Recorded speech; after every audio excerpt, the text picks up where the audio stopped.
Hello everyone, and welcome back to English listening practice. Today's story is called When He Realized He Was Already Enough. This story will touch your heart and open your eyes to something many people forget. That comparison is the thief of joy. When we compare our lives to others, we forget how beautiful our own journey truly is. So listen carefully and let this story remind you that your worth was never meant to be measured against anyone else's. There once was a young man named Liam, 20 years old, who dreamed of being a musician. He spent hours playing his guitar in his small room, writing songs that no one heard but him.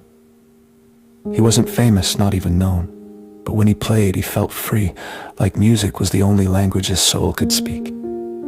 Still, no matter how much he practiced, he always felt like he wasn't good enough.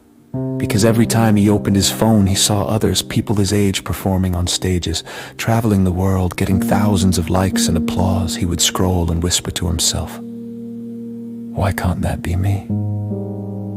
He began to measure his worth by their success.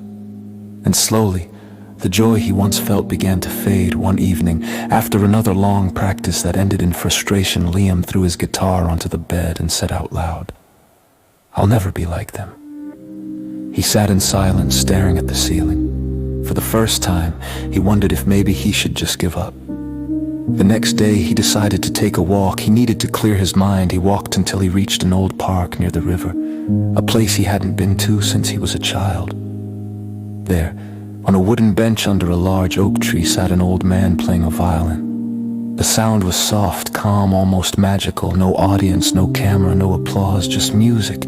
Liam stopped and listened. When the old man finished, he smiled and said, "You play beautifully."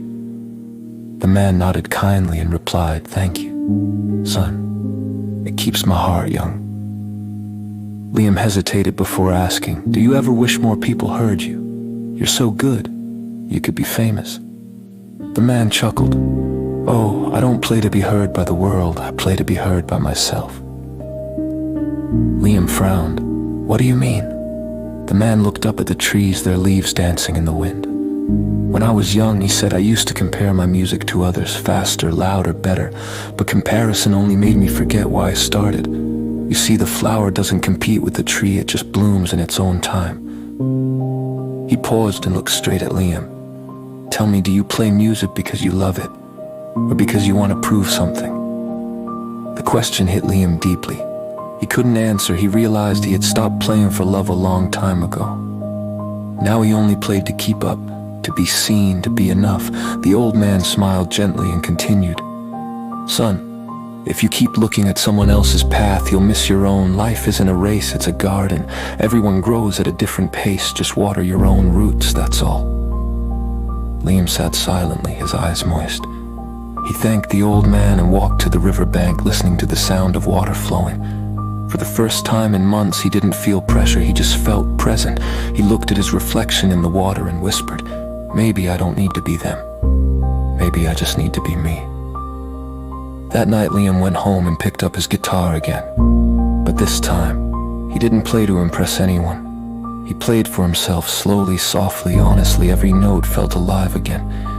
Over the next few weeks, he started recording songs, not for followers or fame, but as a diary of his feelings. He posted one online without expecting anything. To his surprise, people began to comment, "Your music is peaceful. It makes me feel calm. Thank you for this." He smiled quietly. It wasn't viral, it wasn't huge, but it was real, and for Liam, that was enough. Months later, he returned to the park and found the same old man still playing under the oak tree. He sat beside him, guitar in hand, and said, "You were right, the flower just blooms when it's ready." The man smiled without looking up. "And yours, my boy, has just begun." They played together.